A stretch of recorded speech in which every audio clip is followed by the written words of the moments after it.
Bom dia. Eu tinha gravado um vídeo para vocês sobre esse assunto aqui, do livro de história do oitavo ano, primeiro e segundo capítulo. Os meninos pediram para fazer esse vídeo aqui. Aí eu fiz o vídeo por outro gravador de tela e ficou sem som, né? Eu postei e vieram me dizer agora, né? Então é assim: o livro é história.doc, né? Lá do Raimundo Sotero. É o capítulo 1 e 2, que é o Iluminismo e a Revolução Francesa. O Iluminismo foi um movimento que aconteceu na França, né, no século XVIII, fim do século XVIII, e teve a influência de vários pensadores iluministas que tinham um ponto de vista filosófico, né, bem diferente da época, porque na época o rei francês Luís XVI, Luís XV, Luís XIV, Luís XIII, eles eram reis que era muito concentrador o poder, né? Concentrava muito o poder nas mãos deles, e esses iluministas eles vieram trazer novas ideias sobre questão de liberdade de expressão, né? Sobre questão de igualdade, todos perante a lei. E aos poucos essas ideias foram sendo difundidas, né? Aqui nós temos o Immanuel Kant, um dos principais é, influenciadores, né? Pensadores que esclareceram muito a população francesa sobre a questão da liberdade, da razão, do esclarecimento, muita coisa que está ligado à questão democrática também, né? Que no caso na França nessa época não tinha. E tem outro ponto aqui, ó, que no caso aqui, esse que eu acabei de explicar, é na página 14, né? Primeiro capítulo. Ao significado da palavra razão, né? Que significa deduzir, raciocinar, avaliar, julgar, ter ideias. A razão também tem um sentido grego, né? Que é a medida certa. Então, quem tem a medida certa? Quem tem a razão? Então, quando a pessoa fala, né? Dependendo do tipo de assunto, às vezes dá certo se encaixar com o sentido ou não. Então, a razão ela tem essa questão, né? Que é quem está com a razão, quem está com a medida, né? Então, razão também é a capacidade de julgar, de avaliar. É quando você raciocina. Razão também vem da palavra raciocínio, raciocinar, né? Racionalizar, né? Tornar uma coisa racional, uma coisa inteligente. O racionalismo foi um pensamento também lá no século XVII, né? Fins do século XVI, início do século XVII, também falado por um cara chamado René Descartes, um francês também, né? Esse René Descartes, ele começou a desvendar essa questão do racionalismo, ele começou a falar, explicar, esclarecer a população francesa já aí uns 100 anos, né, antes ou mais, né, do que Emmanuel Kant, do que Voltaire, do que Rousseau e vários outros pensadores da época. No caso aqui, René Descartes, ele tem até uma frase que é penso, logo existo. A palavra penso, logo existo era uma forma dele mostrar a existência dele, a capacidade que ele tem de pensar. Então, uma pessoa existe quando pensa, ou uma pessoa pensa quando existe. Então, a maior prova de que a gente pode existir é estar pensando. A maior prova de que a gente pode pensar é a gente estar existindo.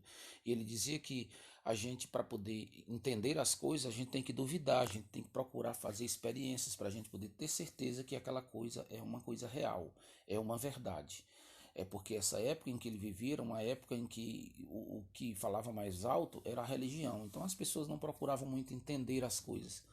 Bastava ter uma explicação religiosa sobre tudo e estava tudo resolvido, né? Mas René Descartes não, ele duvidava, ele interrogava, entendeu? Então ele deu essa frase que é tipo um pontapé inicial para que você se torne uma pessoa é, é, procuradora dos seus entendimentos, é uma pessoa que viva à procura do saber, viva à procura de entender o mundo, entender as coisas, entender os acontecimentos, né?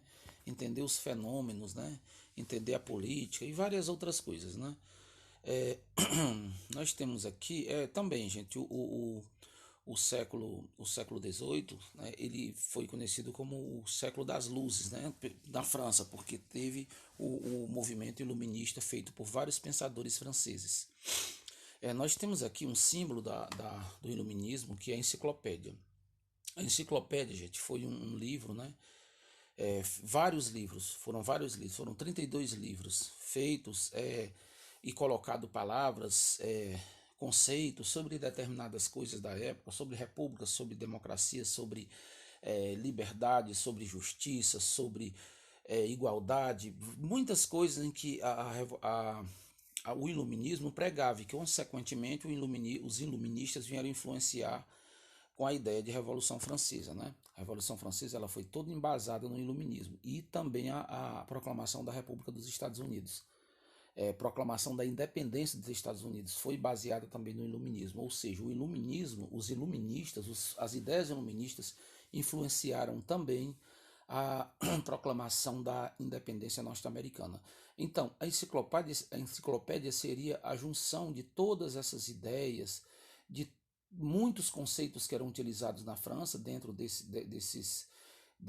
entre esses filósofos, né, que estava ligado à questão do iluminismo, as ideias de liberdade, as ideias de igualdade. Então, muitas palavras foram colocadas nessa enciclopédia justamente para esclarecer a população do que era cada coisa, né? E eles se juntaram, vários deles, e fizeram essa enciclopédia, né? Aqui nós temos um outro pontozinho, ó, a palavra laico, né? A principal característica da obra foi o espírito laico, isto é, a certeza de que todo conhecimento era humano e racional, e não algo ligado à religião, entendeu? Então a enciclopédia foi justamente para quebrar essa coisa de as pessoas associarem certas ideias, né, certos acontecimentos, certos fatos à questão religiosa. O homem ele tem um livre-arbítrio, né, a gente sabe disso. Então, tudo acontece não é por conta de Deus, né, isso pelo pensamento iluminista, mas pelas consequências das reações, das ações humanas. Então, a questão de ser laica, né, a enciclopédia tem um espírito laico, é porque não iria ter influência da igreja. Né? O iluminismo na ciência. Nós temos aqui alguns pensadores, alguns destaques, né, dentro da ciência. Né? Nós temos aqui o francês Antoine Lavoisier, elaborou a lista mais extensa até então dos elementos da química, a tabela periódica. Né? O alemão Daniel Farrelly, acho que é isso, Fahrenheit, e o sueco Anders Celsius criaram nos anos de 1724 a 1742, respectivamente, as escalas de temperatura, né, que é o Celsius, o grau Celsius e o grau Fahrenheit, acho que é essa a pronúncia, Fahrenheit, acho que é isso a pronúncia. O francês Claude François construiu o primeiro navio a vapor em 1776. Os irmãos Joseph e Jacques inventaram o balão, né, o balão quente, de ar quente. O sueco Carlos Linneu criou e publicou em 1735 uma classificação do mundo vegetal e animal. Então foram muitos destaques dentro dessas ideias iluministas, que os homens passaram a ter uma ideia mais firme dessa questão da racionalidade e não ser freada pela religião. Então o iluminismo foi isso. O iluminismo contra o absolutismo. Né? O absolutismo ele se bateu de frente. Aliás, o iluminismo ele se bateu de frente com o absolutismo, porque o iluminismo ele pregava a liberdade e o absolutismo pregava a não liberdade, o fato das pessoas serem totalmente submissas ao rei. A ideia do rei era que prevalecia, a ordem do rei prevalecia, a pessoa do rei era suprema. Então, tudo aquilo dentro do absolutismo estava concentrado nas mãos dos reis, né? Tanto no caso o rei francês, né? Rei da Holanda, da Inglaterra, da Bélgica, da Espanha, Portugal, todos eles eram absolutistas, né? Só que a Inglaterra, eu vou aqui retirar a Inglaterra dessa onda, porque a Inglaterra foi o primeiro país a ter aqui eu acho que 100 anos antes da França, a Inglaterra ela conseguiu fazer com que o parlamento passasse a mandar na França, né? Aliás, na Inglaterra. O parlamento inglês ele conseguiu se libertar dessa questão do absolutismo. Né? Mas o resto das outras nações, principalmente a França, que é um símbolo do absolutismo, o absolutismo ele prevaleceu por muito tempo. A concentração de poderes na mão do rei. Né? Teve um cara, um francês, Charles Louis de Secundar. Ele era conhecido como Barão de Montesquieu ou simplesmente Montesquieu. Ele escreveu um livro chamado O Espírito das Leis. O livro dele se dividia em 3 partes. o poder deveria se dividir em três partes. O livro dele não, o poder, né, deveria se dividir em três partes, que é o poder legislativo, o poder executivo e o poder judiciário. O professor ele pode colocar isso aí também, que é uma das partes aqui principais, essa questão da divisão de poderes, né? A função do poder legislativo, que é legislar, que é criar as leis, né? A função do poder judiciário, que é fiscalizar as leis, que é fazer com que a pessoa obedeça às leis. O poder executivo é executar as leis, certo? No caso, esse caso aqui, cara aqui, no caso François Rabelais, não, François Rabelais já vai ser outro cara, outra situação, né? Questão ligada à educação. No caso aqui, o Charles Lewis, cara, o Montesquieu, ele propôs ao rei essas ideias, né, de dividir o poder, uma coisa que o rei não aceitava. Dividir o poder em três partes. Contra a sociedade estamental, né? No caso, o iluminismo, ele foi contra a sociedade estamental. Como assim, professor? No caso aqui, ó, outro iluminista importante francês foi o François-Marie Arouet, conhecido como Voltaire. Ele era, como Montesquieu, a favor da monarquia, mas de uma monarquia ilustrada, esclarecida, em que os reis poderiam dar uma misturada, né, tanto na questão do iluminismo, como segurar suas ideias absolutistas, né? Voltaire, cara, foi aquele cara que dizia que, ele tinha até uma frase também, que ele dizia assim, que eu posso não concordar com nada do que você fala, mas eu vou defender até a morte o direito que você tem de falar. Então esse cara aqui, Voltaire, ele defendia a ideia da liberdade de expressão, que todo mundo tem o direito de falar, todo mundo tem o direito de se expor, dar a sua opinião contra ou a favor de alguma coisa ou de alguém. E ele dizia que é uma coisa natural do ser humano é a liberdade de expressão. Entendeu? Nós temos aqui outro cara, Jean-Jacques Rousseau. Rousseau, ele, ele tinha umas ideias muito legal, cara. Ele escreveu um livro, Contrato Social, que falava da sociedade primitiva, como foi que o homem começou, como tudo começou. Ele entendeu em todos esses estudos filosóficos, científicos dele, que o homem nascia bom. O homem, e muito embora fosse selvagem, fosse aquele homem é, é, primitivo, ele era um homem bom. Mas à medida que a sociedade foi se desenvolvendo, a propriedade privada foi aparecendo, a escravidão foi aparecendo, a servidão foi aparecendo, o homem foi se corrompendo, o homem foi se tornando ruim, o homem foi se tornando mal. Então ele dizia que o homem nasce bom, mas quem acaba com a bondade humana é a sociedade, entendeu? Quem corrompe o homem é a sociedade. Ele defendia também a questão do sufrágio universal, que era todo mundo ter o direito de votar para escolher um representante, entendeu? O sufrágio universal é o voto, né? O voto que todo mundo pode votar, aquele voto em que não somente uma classe social pode votar, mas toda pessoa pode votar. Muito embora ele também defendesse a história, né, de que somente o homem masculino, somente o homem pode votar. A mulher não, ele defendia que qualquer homem poderia votar, desde que tivesse a idade, né, tal, mas não questão financeira não. A crise do absolutismo na Inglaterra, esse ponto aqui é um ponto que eu acho muito difícil o professor passar, né? Isso daqui mais está ligado àquelas revoluções inglesas, né? Onde o parlamento passou a ter um poder muito grande, o rei passou a ser apenas uma figura pública importante, mas que não tinha mais aquele poder absoluto nas mãos, porque os parlamentares, o parlamento conseguiu sobressair ao rei, né? Acredito que ele não iria passar nenhuma questão sobre isso. O despotismo esclarecido foi justamente aquela ideia de Voltaire, né? Que é fazer com que o rei unisse as suas ideias absolutistas com as ideias iluministas, mesmo o rei sendo um déspota, né?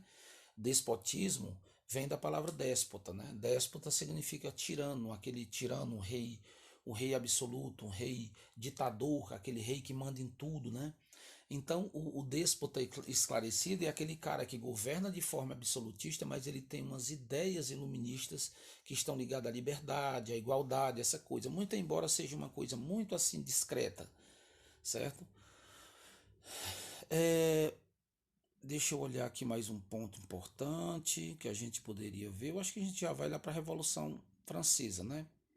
Aqui, bem no início desse ponto aqui que fala da Revolução Francesa, pessoal, fala da questão de um cara, né, um soldado Michel, que teve uma importância dentro do exército, dentro da situação da Revolução Francesa, né, de toda aquela bagunça que a França viveu, ele estava lá. E aqui a história coloca um cidadão comum para a gente ter uma ideia sobre ele. Acredito que o Claudemir também não vai colocar nenhuma questão sobre isso, certo, professor de história de vocês, né? É um nome parecido com o meu, né? O meu é Cleudemir, o dele é Claudemir. Então, nós temos aqui notícias da Bastilha. França, julho de 1789. Michel, que tinha 24 anos, vivia na pequena cidade de Vendôme, né, no centro da França, quando soube que Paris estava em chamas. Um certo Camille Desmoulins, 1760 a 1794, havia incitado o povo da cidade a tomar a velha prisão Bastilha. E no caso, essa prisão Bastilha ela foi tomada em 1789, no dia 14 de julho, gente. Lá tinha todas as armas necessárias para fazer uma guerra. Essas armas eram guardadas lá. E também a munição, gente. E lá era o local onde prendia os presos políticos, aquelas pessoas que eram contra o rei. Então eles foram lá, mataram seguranças, soltaram os presos políticos, pegaram as armas e as munições e foram para as ruas e dominaram Paris, né? E aí deu início à Revolução Francesa. O povo francês, gente, ele vivia sobre uma situação muito difícil. Enquanto a França estava fazendo guerras e guerras e guerras, e o rei gastando milhões, né, em almoços, em jantares, né, com a corte, o povo estava passando uma situação muito difícil financeiramente.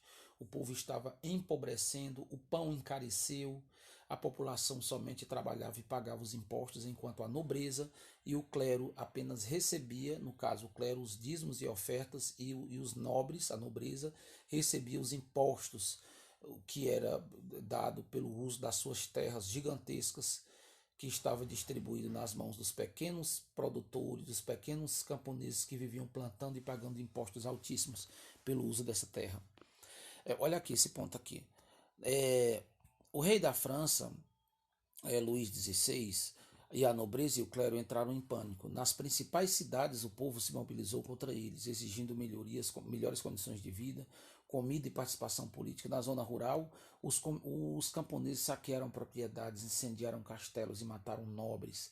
Exigiam a propriedade das terras que cultivavam e o fim dos impostos feudais que ainda eram cobrados pela aristocracia rural francesa. Nesse período, conhecido como Grande Terror, Grande Medo, muitos nobres fugiram de seus castelos e até mesmo da França. No caso, o menino lá, que a gente leu na primeira parte lá, o Michel Mirley, como personagem, ficou maravilhado com tudo aquilo. Afinal, sua família morava no antigo senhorio de Vendôme, que pertencia ao conde de Provença, ninguém menos que o irmão do rei. Michel participou dos saques da região junto com seu pai e seus irmãos. Mataram sem piedade os que tentaram impedi-los. Assim tornaram-se soldados da revolução. Então a revolução ela vai dar oportunidade para muita gente entrar e fazer justiça com as próprias mãos. Muita gente que tinha sede de justiça, né?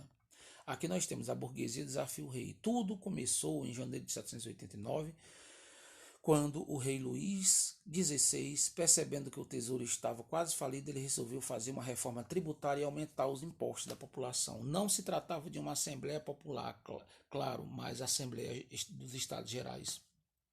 A antiga instituição parlamentar que representava os três estados, o clero, a nobreza e o terceiro estado, que era o povão, né? Nós temos aqui outro ponto, gente. Gente, aqui nós temos uma charge, certo? Uma chargezinha que fala: dízimos, impostos e tarefas. gravura do autor desconhecido. Esse aqui representa o povo e aqui em cima representa o governo e a igreja. Aqui nesse outro lado aqui também representa o povo levando ao povo mais rico, né, no caso a igreja e os nobres, né, e a realeza e tal.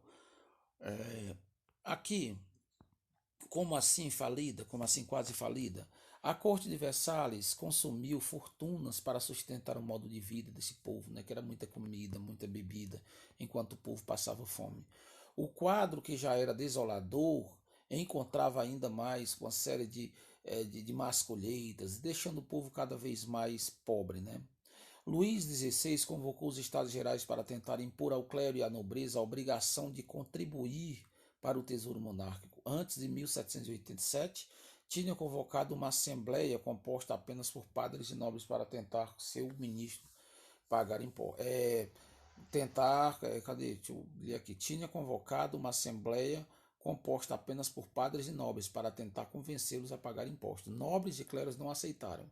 Então, você vê, mexeu no bolso de rico, eles começam a fazer uma algazarra, um barulho danado, né? No caso aí, gente, tem uma influência muito forte da grande burguesia para poder incitar essa revolução, né? Essa Revolução Francesa. Muitos historiadores dizem que essa Revolução Francesa, com o povo, foi idealizada, incitada por essa burguesia que não queria pagar impostos. E a burguesia incitou, né? Fez com que o povo fizesse uma revolução. Tanto é que lá na frente a gente vai ver que a Revolução Francesa ela vai ter dois grupos, né? Que é os gerondinos e os jacobinos. Os jacobinos era aquele povo mais pobre, aquele povo mais zoadento, que queria fazer uma reforma, queria fazer uma revolução na base da violência. E os gerondinos já era aquele povo mais culto, aquela burguesia mais fina, aquele povo mais inteligente, mais calmo, que queria uma revolução mais moderada, né? Com mais calma. Nós temos aqui a confusão na Assembleia, gente. Nós vamos ver aqui a confusão na Assembleia. Logo no início dos trabalhos em maio, ocorreu uma tremenda confusão. O terceiro estado queria que o voto fosse individual, mas o clero e a nobreza foram contra. O rei percebeu o perigo daquilo que representava sua autoridade e suspendeu a reunião, né? Mas em 17 de julho, representantes do terceiro estado resolveram transformar aquela reunião em uma Assembleia Nacional Constituinte, com o voto individual. Para eles, o princípio da soberania nacional sobrepunha a monarquia naquela época, né? No caso, o que foi que o povo fez, né? Assim, gente, tinha o clero, tinha a nobreza e tinha o povão. Os representantes do clero eram pouquíssimos. Os representantes da nobreza também eram pouquíssimos. E os representantes do povo também eram pouquíssimos. Então, os interesses do clero e da nobreza, quando ia fazer votação, sempre eram os mesmos. Toda coisa que fosse para prejudicar o povão, tanto a nobreza como o clero votava. Toda vida que era para beneficiar a nobreza e o clero, a nobreza e o clero votava sim e o povo votava não. Mas sempre a nobreza e o clero ganhava, porque era 2-1 toda vida. Mas o povão resolveu fazer uma tentativa de voto individual, porque como eles representavam 98%, se eles fizessem por cabeça o voto individual, eles iriam ganhar, né? Como foi suspensa a reunião, eles fizeram uma reunião por conta própria, né? Aí nessa reunião eles declararam os direitos do homem e do cidadão, que todo homem é igual, todo homem tem direito de se expressar, de falar, todos nós temos uma igualdade perante a lei, devemos ser punidos da mesma forma, tanto rico como pobre. Temos o direito à propriedade privada, o direito de expressão, o direito de participar da política, o direito à educação, à saúde, a pagar impostos, e os ricos também, esses mesmos direitos de pagar impostos e também participar de todas as coisas que os pobres também agora têm o direito. Então isso foi a declaração do direito do homem e do cidadão. Durante toda essa bagunça, o que é que o rei Luís XVI faz? Foge. Ele foge da França, né, e tem uma tentativa de ir até na Áustria, né, só que ele não consegue. Logo ele é capturado, depois acusado de traição e ele é morto. Gente, em toda essa bagunça, o cara que vai trazer todas essas ideias a todas, fazer as acusações ao rei, proclamar todas essas ideias e arrastar tudo isso, é um cara chamado Maximilien Robespierre. ele é um jacobino, ele é um cara muito inteligente, ele é um advogado, ele é um cara muito respeitado. Ele era chamado de o incorruptível, um homem que jamais iria se corromper, né? Só que aconteceu um problema, gente, com ele. Ele se corrompeu, certo? Quando ele subiu ao poder, a guilhotina que ele defendia que deveria acabar com o uso da guilhotina, deveria acabar com as perseguições políticas. Quando ele chegou ao poder, ele disse que a liberdade da França, o direito à igualdade só poderia chegar através de um governo tirânico, de um governo concentrador. Era uma coisa que ele defendia o contrário, né? E ele passou a ser um representante do povo, mas concentrador, perseguidor, e foi o homem que mais usou a guilhotina. Dizem que ele matou mais de 17 mil pessoas na guilhotina, certo? Inclusive o rei. Mas ele também depois ele morreu na guilhotina, certo? Ele morreu também na guilhotina. Ele foi guilhotinado. Depois que ele foi guilhotinado, gente, os gerundinos aqui, eles conseguiram ficar no poder, que era aquela classe mais fina, mais renomada, né? E eles procuraram, gente. Deixa eu botar aqui mais na frente um pouco, que o professor pode até querer colocar alguma coisa sobre esse cara. Eles tentaram colocar e colocaram Napoleão Bonaparte. Quem foi Napoleão Bonaparte? Foi um cara, gente, um jovem capitão do exército francês que teve um destaque muito grande nas guerras contra o Egito, nas guerras de conquista, né, de colonização do Egito. Ele tinha uma estratégia de guerra muito importante. Chamaram ele, colocaram para ser logo general de uma lapada, marechal logo. Depois deram poder a ele, poder político. Ele passou a ser um cônsul, né, na França, um dos caras que tinha uma importância muito grande dentro da política. E depois ele conseguiu, juntamente com a equipe que estava promovendo essas coisas para ele, dar um golpe total e assumir o Império da França. E ele passou a ser o mais importante homem da França, o imperador da França. Ele construiu hospitais, escolas, universalizou o ensino fundamental, ele criou escolas do ensino médio, escolas técnicas, ele começou a pedir impostos, né, também dos ricos, as pessoas começaram a pagar impostos também. Criou trabalho, né, gerou emprego, carteira de trabalho para a população. Deu auxílio para muita gente que vivia na pobreza, também deu emprego para quem vivia na pobreza. Pessoas que eram encontradas na rua consideradas vagabundas, como ele dizia, eram presas, porque todo francês tinha que trabalhar. Isso foi através do Código Napoleônico, certo? Em seguida, gente, Napoleão ele quis dominar a Europa inteira, né? E um país que ele não conseguiu dominar foi a Inglaterra, que tinha uma esquadra naval muito forte e ele temia a esquadra naval inglesa. Aí ele disse que qualquer país que fizesse negócios com a Inglaterra seria punido. Então ele declarou o bloqueio continental. Todo o continente europeu não faz negócios com a Inglaterra. Mesmo assim, a Rússia desobedeceu. Foi o que Napoleão fez?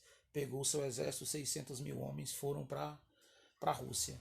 Em pleno inverno russo, pelas montanhas, uma distância enorme, seus cavalos, gente, atolaram na neve, seus homens morreram de fome, de frio, o seu exército totalmente despreparado, sem roupas necessárias para enfrentar o frio de Moscou, sem estratégia de guerra para enfrentar as vielas da antiga Petrogrado, né? O exército dele perdeu e retornou para a França 3 anos depois. Quando eles chegaram na França, todos os impérios europeus tinham ocupado a França e Napoleão Bonaparte foi preso. Mas, como diz o ditado, né? Napoleão Bonaparte ele retorna das cinzas.